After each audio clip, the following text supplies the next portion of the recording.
Good evening, everybody. Hey, welcome to this episode of the Note Closure Show. As always, Scott Carson. Excited and jacked up to have you on here today with me. We've got a very special guest. Now, one of the great things that I love is since we've done so many episodes over the years, I like to look back and see what are the different episodes of what you guys have liked. And at the end of the year, I'm always looking, hey, how can I revisit that content? Because you tell me you like it by downloading and listening to it.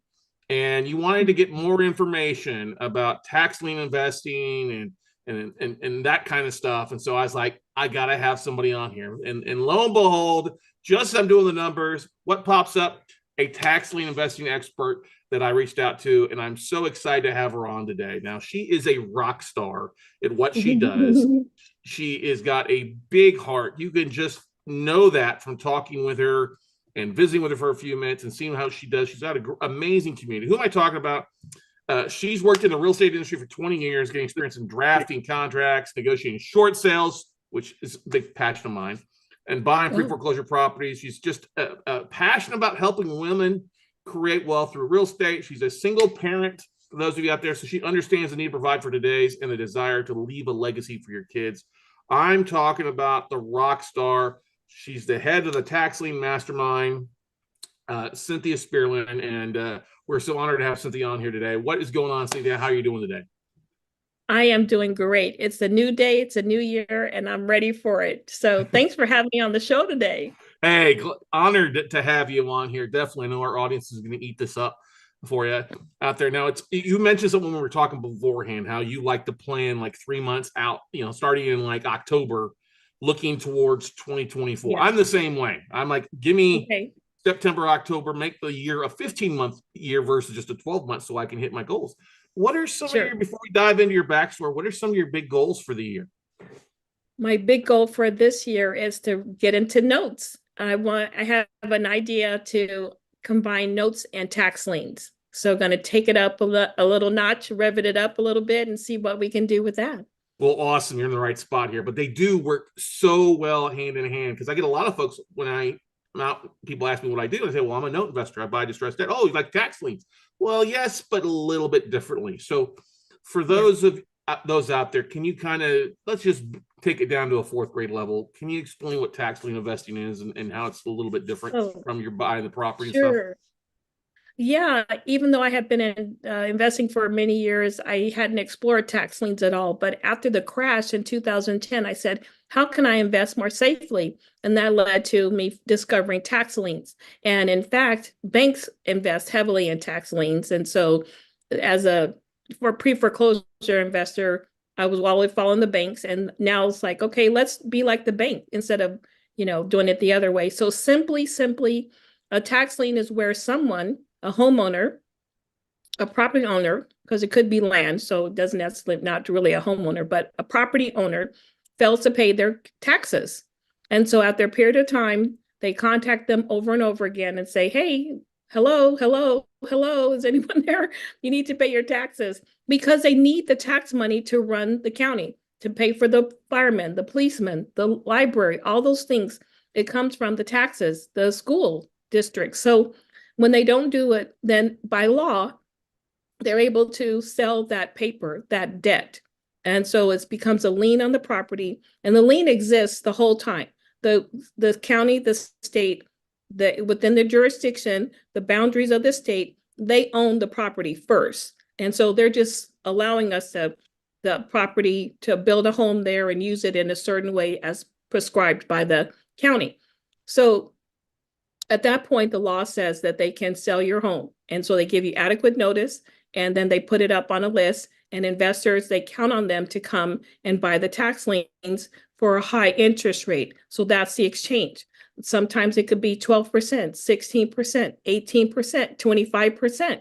So for someone that wants to have a good, safe investment with a high return compared to a CD or other investment tools, that's the catch. Now, for years and years, you have to be there live and in person. But now with technology, you can buy tax liens across the country from the comfort of your home or office. So that's really great.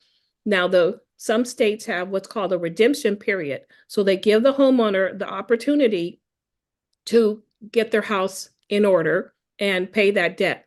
Now, nice thing for the investor, they don't have to talk to the homeowner or listen to why or what for. They go only back to the tax collector. They pay the money to the tax collector, and then the money goes back to the investor, and it's clean. You could work another job, you could be on vacation, on a cruise, whatever, and the money comes rolling in with that. So that's pretty much how it works. Now, if they don't pay the money that they owe on this lien, then they will forfeit the property. And so then the homeowner can take the following steps to put the title of the property in their name. So it's advisable. You mean the lien holder, not the homeowner, right? The lien holder puts the lien holder can, yes, correct. The lien holder can go and retitle the property in their name through a proper channels and procedures that allow for by law. Now, how'd you get into this?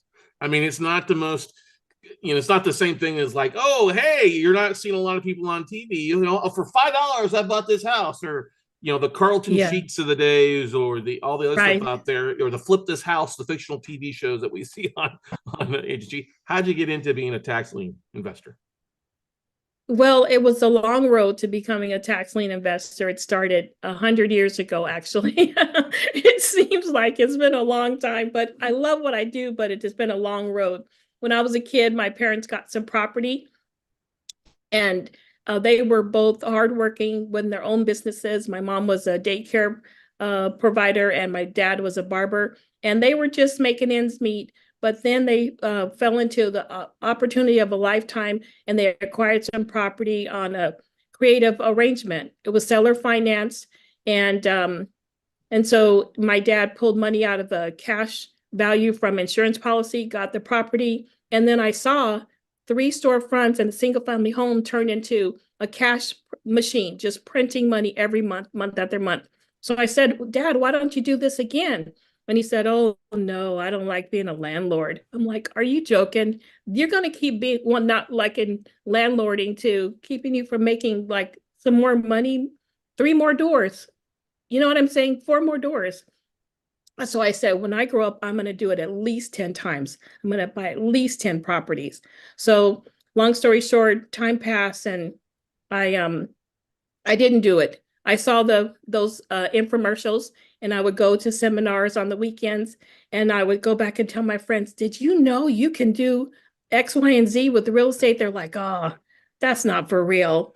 That's not that's not going to happen. I'm like, but what if it could?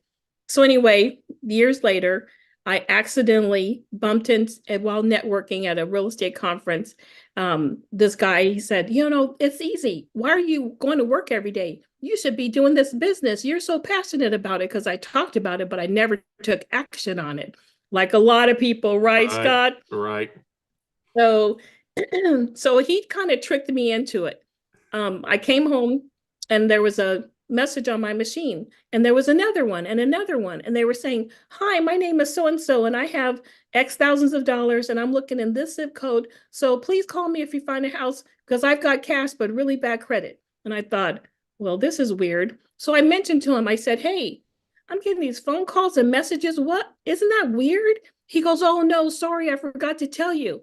I put an ad in the paper with your number, and I told people if they want to buy a home in this area, to call and leave a message on that number, because I was working full time.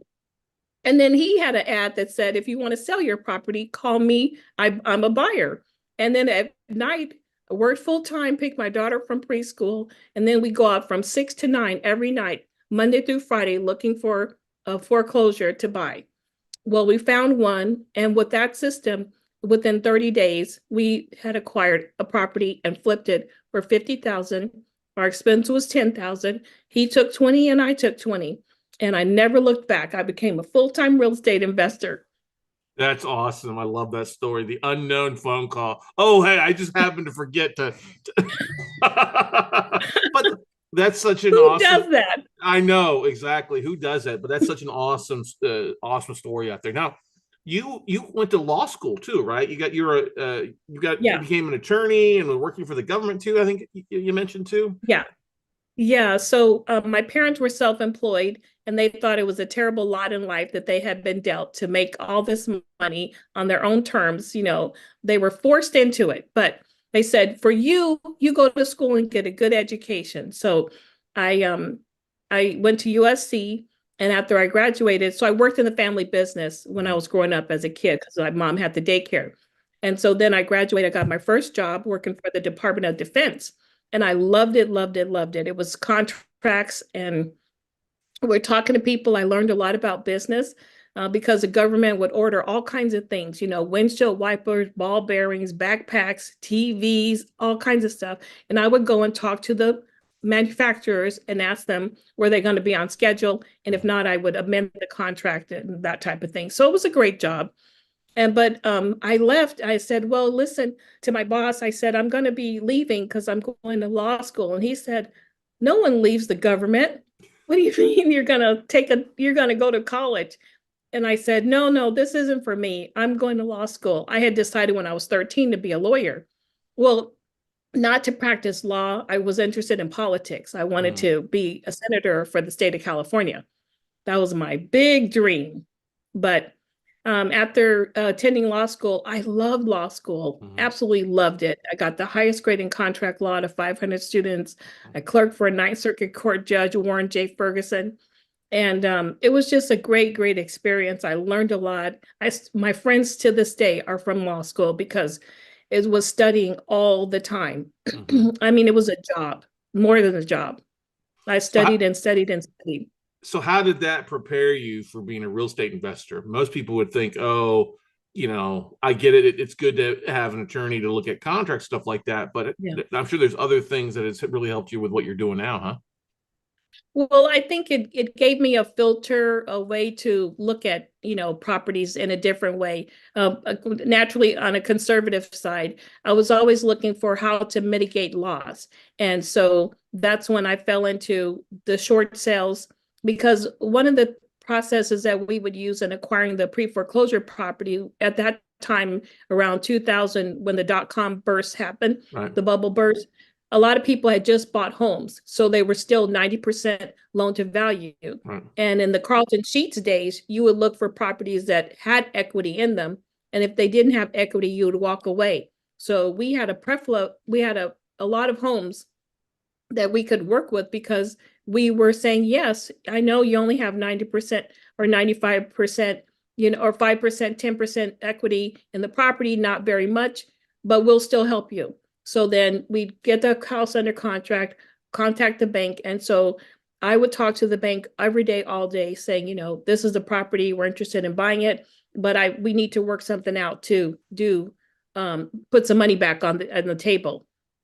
And so my best property was a property that was worth about $750,000. The debt on there was $650,000. And the first was owed $550,000, and we were able to talk him down and negotiate to $350,000. Wow. And so they said, no, why would we do that? Well, in this particular case, it was a duplex, and it was a young couple. They had one child, and they wanted to make the duplex into one large home. And so he had taken everything apart. The floor was been removed, the toilet was removed on one side, and all these things he had started taking apart the house. And you could tell he had good intentions because he had about $60,000-$70,000 worth of materials for building. But he lost his job, and everything went with that job. He couldn't replace it, and he was in a terrible way. So the second took from $80,000 down to $5,000, wrote them a check for $5,000. They removed the lien from the second. The first went from $550 down to $350. So we sold the house for $550 to a contractor. Then he took it the next level, did the rehab, and then sold it for that. So that was a great one. That was a great one. Yeah, but I think so. It's being able to make the argument to the bank. My law, I teach people to do it, the short sale side of it, and how to do it, of course, too. But I would really make a case for why we could, we should have the lower price. And so I was doing so many short sales, I would give people wedding gift. They'd say, we're getting married and we found this house. Can you do a short sale on it? Okay, sure, $90,000. I hope that's your wedding present. I love it. I That's a love it. true Yeah. That's awesome. I mean, that's the thing is that I think having being an attorney and negotiating as an attorney definitely adds a level of expertise to it that the bank takes maybe a little bit more versus just Joe Blow sending a letter and being organized and having all your case in place versus just throwing some number against the wall. I think the bank accepts it. Yeah. Definitely helps you out there. So how'd you get into the tax lien side of things? And how did you fall into that Oh, from the short sale and foreclosure side and creative financing side? exactly. That's a good question. So when the crash came in 2008 or so, people were just like, "Oh my gosh, it was like you know, a crash, Bloodbath. like a tsunami." Yeah. Yeah, just, what do we do now? This has never happened before. I said to my dad, I said, "Oh my gosh, do you believe what's happening?" And he said, "Yeah."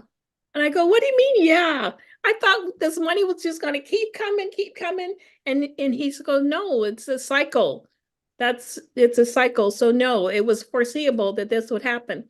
So now years later, I get it. But at the time, I was in shock. Mhm. So, but God is so good.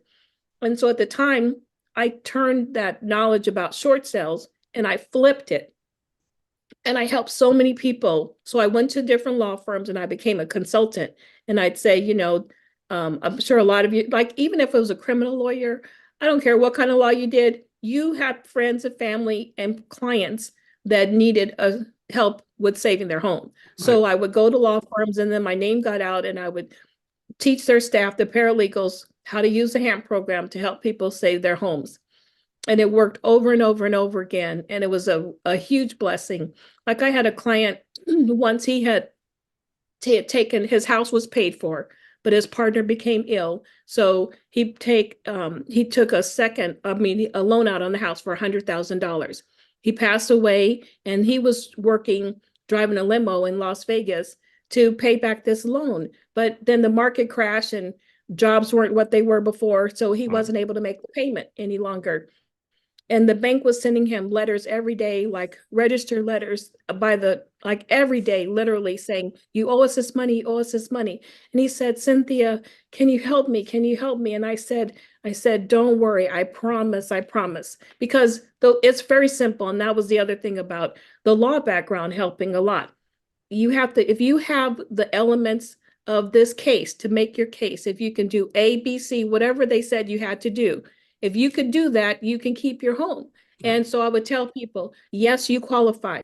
And if they didn't, I was honest with them and I said, no, you can stay in your home. We can buy you some time to get some money together, some resources to move, but you're not going to get a modification. And people really appreciated that. Mhm. So it worked beautifully. But after the crash and dealing with the banks, ugh, they are so they were kind of they have shenanigans that the bank plays. They play games. They really Yes. play some games, and they're quite an opponent. So if you're trying to get something from the bank, you have to have your ducks in a row. You have to Mhm. be prepared because they know they wrote the book. It's their book. They're Mhm. playing by the rules they wrote. So you have to be sharp with them. So I said, you know what? I've done this pre-foreclosure and short sales and worked with the banks for so long, but I don't want to work with such dishonesty. I just couldn't take it anymore. So it was rigged, you know what I mean? So I said, what else can I do? So I just asked the question, what else can I do? So I started reading and talking to people, and I had the opportunity to meet a developer. And the developer explained to me about the tax liens and how he had bought a property for pennies on the dollar. And then later, years later, if you can wait, it turned it just money, money, money, money, money, money. So I learned that business and that strategy from him. I said, I'm going to give that a try. So I started looking into it, and everyone would say the same thing because this was like 2013, 14. Mhm. People were just like in Vegas, it was a ghost town. You could Right. drive the freeway and not see any cars in front of you because no one had jobs and nothing was going on. So I said, everyone say, I don't have any money to invest. I don't have any money to invest. And I'd say, listen, you can't pass this up. It's real easy. And I explained to them, you can literally buy property for a couple $100, $300. It doesn't take a lot. Just try it to build your confidence up a little bit. So then I started this mastermind group, and we would actually, then they say, okay, well, I want to buy some property in Las Vegas. And I'm like, mm-mm. That's the only thing I've learned. And I tell people when they're investing, it's difficult to compete with the bank and the hedge funds in the major city. So we went to like Las Vegas, Clark County, to an auction. And there was like, say, for example, the list when it first started, it was like 80, 90 homes on there and different properties. And by the time the sale came, the actual date of the auction, there was only like 30 properties because they had, saved them from foreclosure, saved them from the auction. And the banks too, being in the lending side, the banks are notified also that the taxes are behind. Exactly. And a lot of time the banks will go ahead and pay the taxes to avoid getting wiped out or having their position, because the tax lien is a superior lien to your first lien or your second lien in a lot of cases. So yeah, you're right. That first list comes out, there's a bunch, and by the time it rolls around in the month, I mean, here in Texas, we have it happen every first Tuesday. As the auctions take place, and that's the same way. There may be 500 properties on the county or two, but it gets well down to 50, 60 in a lot of cases. It gets a lot down. And then of course you also, if you live in that county, you have to make sure you don't own any property taxes to be able to bid on the taxes too in a lot of cases. Very true. Very true. But we went to the auction in Clark County that day, and there was one house on there that was listed very affordably at 10,000. It was a starting bid, but it was worth about 125. So everyone's like, I'm bidding on that one. And it's like, okay, sure. So anyway, it sold for almost $80,000 at the auction. So that's what happens in the auction. But you can go outside of the city and do really well. So like one of my members went over to Nye County after she took the class. It was like maybe April. And that July she bid. Starting bid was $800. She won at $2,000, and the property was worth $25,000. Wow, that's good. Picking it up for less than about 10 cents on the dollar, which is really great, or less than that stuff. There are. Do you like to focus on more non-judicial states or judicial foreclosure states? Or can you talk a little bit about the different states that you and your students are buying stuff in? Yeah, we focus on the Southeast. So Alabama is a favorite of mine because a lot of opportunity is in Alabama. But there's an attorney there that I work with. And so he leads education there. It's called the Atlas Group. And so the nice thing about doing business there and buying tax liens is that there are already investors that you can collaborate with. So instead of, having to learn, everything yourself about a particular state, you can actually learn. You can go there and learn. They can, can go to some of their meetings online, and then like they're just buying them all the time. So there's just opportunity galore. The prices are right. You can, buy a tax lien for under $1,000, and the property is worth, 30, 50, $80,000. So it's just opportunities there. Georgia, a lot still have to be in person for Georgia. Florida has a lot online, so that's a great place to invest. They have the lien and separate, tax deed sales. So that's the combination. So I really like Florida a lot. And Texas is great too. I haven't had a lot of experience there personally, but because I just favor, Florida, Alabama. There's other, nothing. I mean, that's it too. I mean, Texas, like you said, it's very competitive because we do have such fast foreclosures here. Alabama is great because you've got a 1-year redemption period. If you're the bank foreclosing, you got to wait, but that works well. Kind of like, what kind of interest rates are they paying in the different states? I mean, you talk about Alabama, Florida. Yeah. Alabama, they did something really interesting around 2020. They actually lowered their interest rate. And What was it at, and where did it go to? It was 12%, and they took it down to 8%. Okay. So now, and explain that. That's if you buy a tax lien, And the borrower pays you back immediately, you still get a year full of interest though, correct? Is it not just, it's not like a month of it, it's for the full year, right? No, so it's by the month. Okay. So it's a percent. Yeah. So in order to get the full 12% or the full amount, it has to go for the whole year. Otherwise, it's on a monthly basis. Okay. So that's 16%, or listed for ease, 12% interest. You're earning 1% a month. Mhm. Yeah, but that's still better than the bank. Yep. Yeah, The yeah. So certificate's that's a disappointment for sure. yeah, it is. Some places have like penalties, so it'll Mhm. be the interest rate and the penalty, but for the most part, you really kind of want it to go the full term of, the longer it goes. For example, in Arizona, they have 16%. So when you're at the auction and you're bidding, it's a bid down. So sometimes if someone really wants a property, they could say for that, it's a 3-year redemption period. So the first year they're bidding for that, they could say 2% or 0%. So they don't earn any interest until year 2. So, but the person, the homeowner, they still have to pay that percentage, so 16%. So for the first year, you're splitting that with the county. Mm. So if you said 0, the county is getting the entire percentage for that first period. And then if you said 8%, you're splitting it with the county. They still have to pay the full 16%. Wow, that's interesting. That was in Arizona that does that. Yeah. Uh-huh. Wow. Okay. Yeah. So like I have a lady, we caravanned over to Mojave County, Arizona.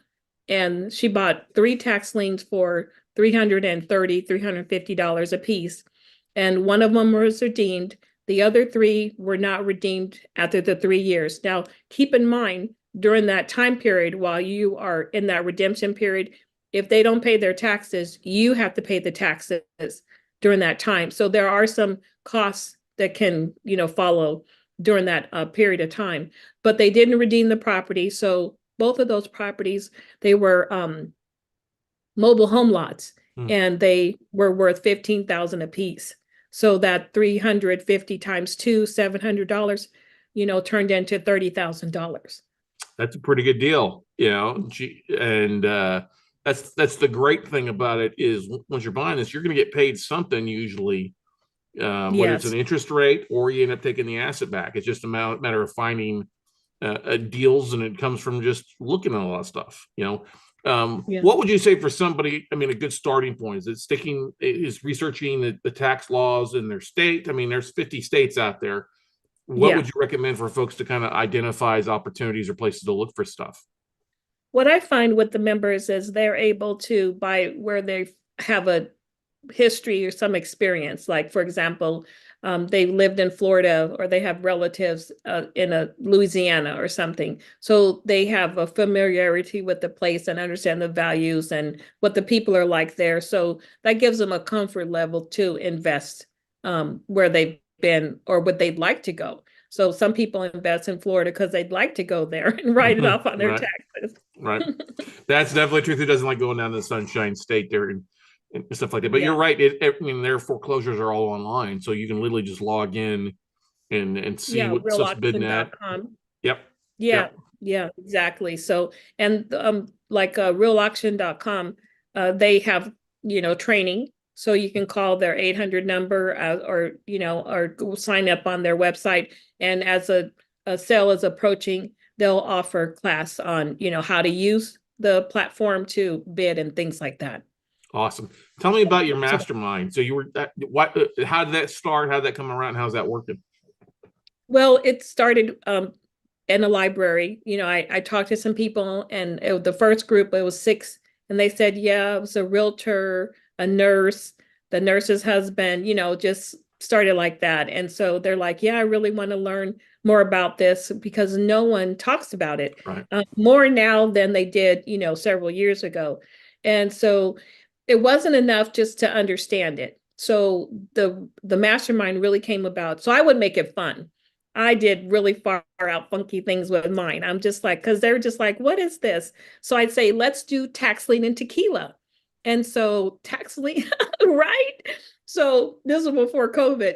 And we in Vegas, there's so many great restaurants and everything. Right. So we'd meet on a Tuesday at a Mexican restaurant. And I have like 30 people that would come. So Wow. some of them were the members, and some people were just curious about tax liens, and some people just like tequila. So It it was was a marriage made in tequila heaven then for that, right? yeah, so we had fun. And but it's really about, having that community where, what's really fun about it is you have to buy. So, and then because that's, make that transformation from just like, I'm thinking about it. I wish I was an investor. I am a tax lien investor for 100, 200, $300, right? But um, the interesting thing is like we'll come together and we'll talk and sit at a table. So I do like study hall. So we're just like, let's talk about what you learned. Let's go and play around and look at what it's like to go onto this platform or that platform. But people have different experiences. So like the realtor sees property a different way. The pilot sees things differently. And so we'll talk about the land and looking at the mapping of what's going on with this and the neighboring property and what, easements and what could be going on here. So that's the fun part about it. Awesome.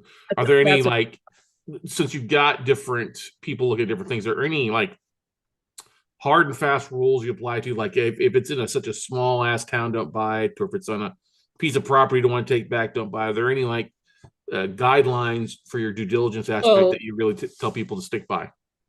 yeah. So a lot of times people don't talk about this, but when I worked with a developer, I learned to really do your homework by talking. Don't be afraid to call the different departments. So, you don't have to know everything. Don't assume anything. So you want to call the experts, call the building and zoning and say, what's the zoning for this property? What's the forecast? Are they thinking of changing this from like a residential or agricultural? Is it going to go into like a business park? Because sometimes the county will change a whole area and they'll grandfather in certain parts, and certain parts will be required as soon as they sell to go into something else. So you want to call the zoning department. Another thing you want to look at too is the economic planning. So most cities have that report online now, and you can see what is the plan for the city. Are there jobs, coming here? So like in Alabama, you might not know you read in the newspaper, you don't know what's going on there. So like there's a city called Bessemer, Alabama, and it's a great place to buy. It's a And they great have little Carvana city, yeah. there, Dollar Generals move there, Amazon. So when you see that kind of thing, you say, okay, this is going to attract people. And so it might be nothing now, but someone's going to want this land, this lot, So those are little. And the other thing we do is call the tax office where the liens are, and they're so helpful, and they'll answer your questions because you know who calls about a tax lien. Right. So yeah, so we'll do that in the group, and people can listen to the conversation about what's happening with the sale coming up and different advice from the lien. They don't, so it's really helpful. But I would say two things that you never hear about as the call the building and zoning, and also look at the economic development for the city as well. And limit to just 2 or 3 places that you want to buy. Don't get comfortable because every place is different and the laws change. The other thing I always advise is read the rules. Even if you bought there last time, make sure that nothing's changed in the interim. That's important too. Yeah, because every state's a little bit different too, and how they hold their auctions too. Some do it daily, some do it like once a month. Some also just do it like once a year too, at different places. Yes, yes. Right. And so the other thing too is you want to check and see if they're available over the counter. So after the auction, I like to buy them over the counter. People say, oh, it's just junk left over. Well, not necessarily, but that's why you do your due diligence to confirm and verify. But like for example, in Arizona, when you go to the live auction, it's bid down. But the day after, the month after, you go and you want to buy a tax lien over the counter, it's for the full 16%. And you didn't have to compete against anyone. And it's just a No matter, a competition. lot of things fall through because people Yes. are only looking at specific aspects of it. Is every state require you to have cash in hand, or is it partial payment of the tax lien and so, or is it wiring funds? How's this? How do Yeah. you pay for these tax liens? You have to read the rules for how they want that, because there's a registration. You have to pay so much to bid, and then they'll tell you, like you might not have to pay for, like 48 hours, or you have 24 hours to come with the difference. So I know the first time my students registered for that live Clark County auction, one girl, she was in the line to register for it. And she's like, I'm in line. I'm so excited. We're on the phone, right? And so she got to the front and she's like, oh no, I've been in line for like 30 minutes now, because she got there early to avoid the crowd. Right. And she planned to write a check. And I said, did you read the rules? Oh, I said, okay. So the lady told her, you have to go get a cashier's check and come back. And so she had to leave as she waited that time because she didn't read the rules. Right. You have to read the rules. They have, and they'll tell you if you don't bid or if you don't win on your bid, how they'll return the money to you as well. So things are different now. So, but no matter what, you have to read the rules.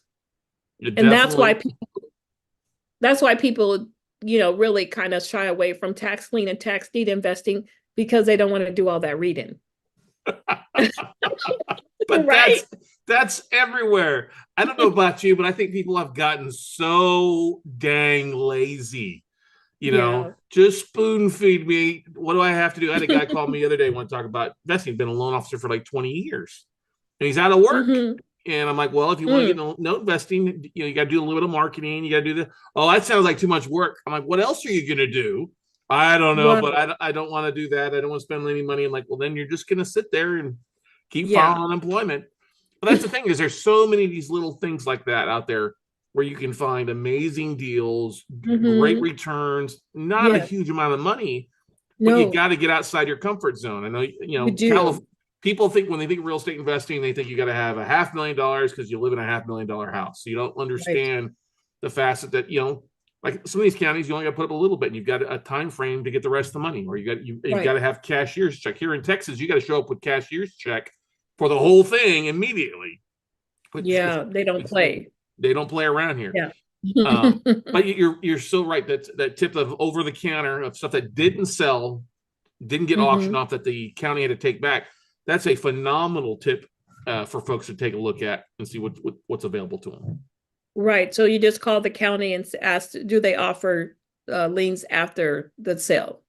And yes or no.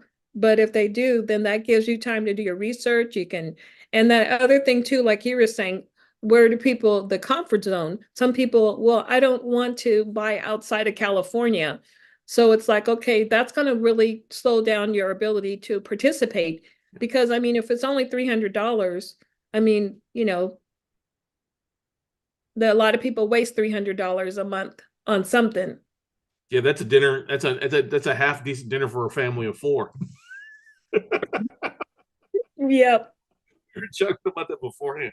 A little bit how things got expensive, but I mean, it's all relevant, and that's the thing to realize. I mean, if you think back, is there any big mistakes you've seen people make when it comes to buying tax liens? Well, there is a concern. I haven't experienced it in our group or myself, but I did read a case where it was a tax lien, and a company in Arizona had bought some property or a lien in Philadelphia. Okay. And so the person filed bankruptcy. So when you're at the state level, the laws are governed for that jurisdiction, like Philadelphia. However, when you file bankruptcy, that's federal law. So any type of collection has to cease.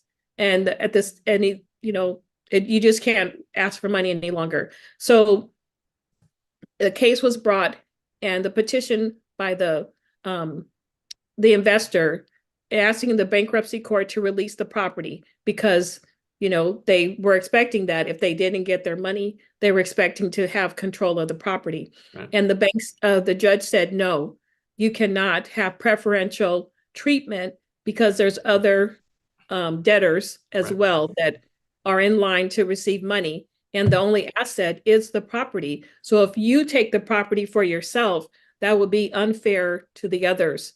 So you can take that. It was a chapter 13. In a chapter 13, they have set limits of what they can pay.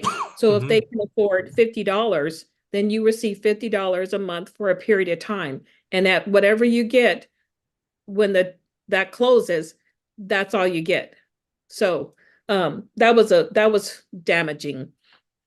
Yeah, with a But I big think ticket. that was I mean, I'm it's a sorry, go great, ahead. no, but it's a great example that you got to know what's going on and be prepared that people do file bankruptcy to avoid foreclosures. And then you've got to petition the court, and they've got come up with a payment plan and be chapter 13 for up to 5 years. And the plan's got to make sense. Being a lien holder on first liens, there's times that we get payment plans kicked out because they just don't make sense. Their normal payment's $800. They want to make $50 a month. Like, that doesn't make any sense.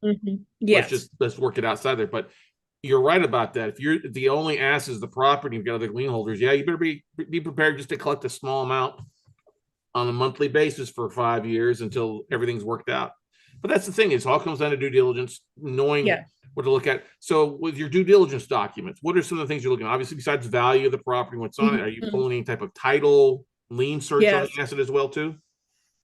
Yeah, so you want to look at the value of the property itself. You want to make sure that the property's there, because sometimes the property's not there anymore. And you Right. really can't even verify that with Google. Recently, one of the members bought a tax lien, a house for $800, and Google said it was there and it was in good condition. But reality, the realtor did a drive-by and it was burnt. It had suffered fire damage. So you can't rely on that. Sometimes, if you're investing out of state, you might want to, make that extra step to have someone pass by and take a look at it, snap a picture of it. The other thing too is title. And so some information, sometimes title isn't up to date, especially since COVID. Things are getting caught up, but there was a time when things were behind. And so as far as title goes, you want to check, but call and see if you can find out. What people don't think about are utilities, that the water. So say, for example, subsequent liens or other liens on the property can go away, but those utility bills will not go away. So if they owe some type of code enforcement where they boarded up the windows or they mowed the lawn, that will have to be paid. If they have a water bill, that will all these things stay on. One of the one of the houses once had a fire bill on there. So they had to, pay that fire bill. So yeah, things like that, you want to check as much as reasonable. And then the other rule of thumb is just don't invest or more than 25%. So you want to keep your bid low, your investment on the low side. So if something does pop up that you didn't expect, you'll be able to cover it and still have room margin to sell the property. The other thing too is prior liens. So, you want to look at the tax record and see if the person has done this before, where they, maybe their business is cyclical in some sort of way, that every so often, they go into the lien situation, but they've always paid it off in the past. Or if they haven't, is there something wrong with the property that another investor put money up and bought this lien in the past and they didn't follow through with closing the property out and putting it in their name, that they find out that the property is not worth it, or do they just not have the interest, and so they're just going to wait till another investor comes out and buys them out. So you want to look at the tax record, how they paid their history in the past. One of the things that is definitely looking who the borrowers are. We had a situation where there was two married couples went in and bought a property. All right. And Okay. they each took their turn and filed bankruptcy. They never made a payment, and they would, one husband would file bankruptcy, drag it out. Then when the statute of limitation was changing, the time for that, the other couple would file bankruptcy, and they drug this thing out for 4 years. And yeah, I was like, well, that's that. The check never buy a mortgage note on something where there's 4 borrowers versus just 2. You know what I mean? Are That's there good to know. Yeah, are there any states you would recommend people avoid when it comes to investing in tax liens? Um, I have heard that there are some places that are difficult. I don't know off the top of my head, because I just stay in my lane over here, Sure. to be perfectly honest. But there are about 4 states that they say don't waste your time. So I'll have to What are put a those four? footnote on that. What are those 4 states? I don't know. Oh, okay. I You're gonna have to email me. We'll put that in the description yes, on there yes, for you. yes. Well, but that's the Okay. thing. I mean, that's you know, every state has tax liens or tax certificates. Some have a Yeah, redemption period. Others don't have a redemption period. You know, sometimes that redemption period is different for an occupancy. I mean, you know, owner occupier homestead versus an investment property. I right. mean, Yeah, you know, it's yeah, different too. You know, I'm a big believer. Don't buy something that you don't want to end up taking back at some point. yeah, that's true. There was a story about an investment company that bought what they thought was a duplex, and Mm. instead it was a 1 foot wide piece of property that ran next to the duplex. And Yes, I heard about that. I you heard probably about heard that. about that, and they were fighting with I the did. city because it was labeled incorrectly, and the city judge said no, you own that 1 foot piece Hmm. wide of Hmm. property, not the duplex. In a lot of cases, so it was a tax lien Right. situation. I also a few years back we were talking about HAMP and all the things that took place 2008 2009. There Yeah. was a Detroit has a lot of tax liens that don't get paid. All right. Mm. And there Mm. was one of the guys that owns one of the biggest car dealerships in Detroit went and bought every tax lien that the city had. This Wow. was about 6 years ago. They only paid like $4 million. It was like $16 million worth of tax liens, and he got a deal on it. And Hmm. everybody got up in an uproar about it, that he got it such a cheap deal that it was like it was insider thing. And like, well, either he was going to pay it or nobody was going to pay it. Which one did, you know, just because you think you're owed $16 million in tax lien doesn't mean somebody's going to pay that, you know. And we all Yeah, know that's right. how bad Detroit is struggling. You can Exactly. Yeah. now, can you use your self-directed IRA, you know, your Roth Yes. traditional to buy Oh, tax liens as well too? yes, yes, you can. So, that's a really good strategy when you're doing the tax lien. So then the money comes back, the interest into your IRA. Yeah, you can definitely do that. Hmm. What's the most you've ever heard of one of your students paying for a tax lien, and what's the cheapest amount somebody's ever paid? Mm. The cheapest one so far is $75. Wow. Yeah, it's in Surprise, Arizona. It was near a municipal airport. So it's an industrial type area. And she's hoping that she will get the little piece of property. It's a small piece of property. And so I always talk about what's your exit strategy. And so she said her exit strategy was to maybe it could be a cell tower or a billboard. So she has plans for it on that $75. And then so far, um, the most expensive was probably about $10,000, 7,500 for the lien, and that was bought as a secondary. Mm, So a tax lien investor had already purchased it, but they didn't want to take it to the foreclosure part. But it was at the closely drawing close to the 3-year redemption period. So sold it for 7,500, and then the silly people in the home, the occupants, had inherited. Two brothers had inherited the home from their parents, and debt free, and they didn't want to pay the taxes. Now, where can you live for just the taxes?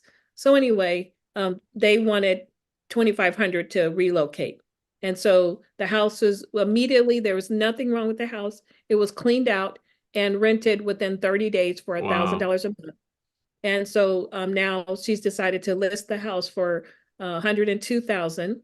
Wow.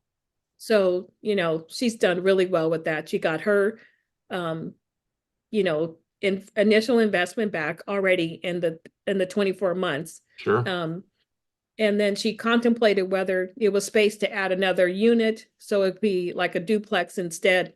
but she's decided to sell it and use the money in a different way. So Can now she can you, fund her investments, right, more tax lien investments. right. She's pretty happy about that now. Yeah, Um, yeah.